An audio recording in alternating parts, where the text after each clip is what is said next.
Karena Vue.js ini aslinya buat JavaScript, maka kita juga masih bisa pakai metode-metode dari JavaScript. Kita pernah belajar di bagian JavaScript dasar kalau array-array seperti ini kita bisa pakai beberapa metode. Mungkin teman-teman familiar sama metode push, lalu ada metode pop, ada shift, ada lawannya unshift dan lain-lain. Intinya kita bisa pakai metode-metode ini seperti biasa. Tapi perhatian, sifatnya ini mutating, ada juga sifat non-mutating. Non-mutating ini artinya yang dia nggak ngubah objek aslinya. Jadi kalau kita pakai mutating ini, setiap pakai metodenya, dia akan otomatis merubah nilai asli datanya. Jadi kalau kita nambahin sesuatu, maka objek aslinya juga datanya akan tertambah. Begitu juga kalau dengan menghapus. Nah, kalau non-mutating, misalnya filter, ada concat, ada juga slice, ini dia sifatnya non-mutating. Jadi ini bukan pelajaran di Vue.js, tapi ini pelajaran JavaScript. Hati-hati aja kalau dengan non-mutating kita lebih aman karena kita nggak ngerubah sifat atau objek aslinya. Saya kasih satu contoh aja, misalnya saya udah punya member array masing-masing di sini. Kalau kita mau nambahin array-nya, saya reload dulu. Kita tinggal tulis VO members-nya, lalu metode push. Di metode push ini akan saya taruh array-nya. Saya bungkus dulu. Kita taruh baru testing, umurnya 12. Testing otomatis tertambah di DOM karena sekali lagi metode push ini dia mutating atau ngerubah objek aslinya.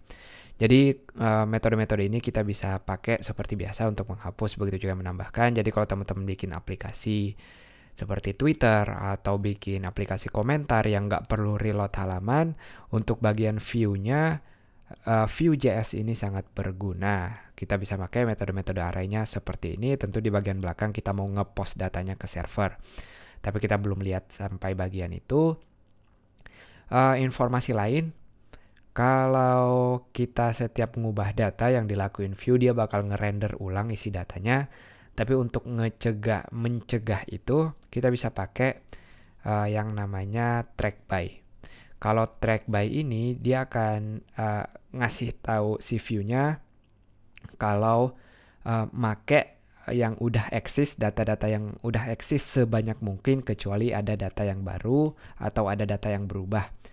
Nah, dengan track by ini kita butuh satu kode unik, misalnya berdasarkan ID-nya, atau karena kasus ini kita nggak punya yang unik di sini, jadi anggap dari database kalau misalnya tampilannya seperti ini, kita nggak ngeluarin ID-nya, maka kita nggak bisa track by-nya berdasarkan ID tentunya.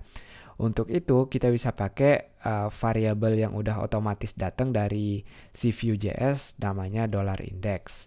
Nah, $index ini dia nggak akan ngeliatin error, tapi kalau kita print nilai dari index ini otomatis datang, maka dia ngasih nomor indeks dari array-nya. Tentu kalau ada ketiga, maka nomornya akan 2, begitu juga seterusnya.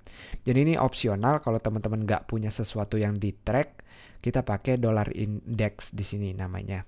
Tapi kalau teman-teman punya yang unik, misalnya kalau dari database punya ID, dia nilainya 1, 2, dan seterusnya, maka kita tinggal tulis track by-nya di sini, ID-nya seperti ini. Nah, itu aja sekedar informasi, semoga berguna, sampai jumpa di video berikutnya.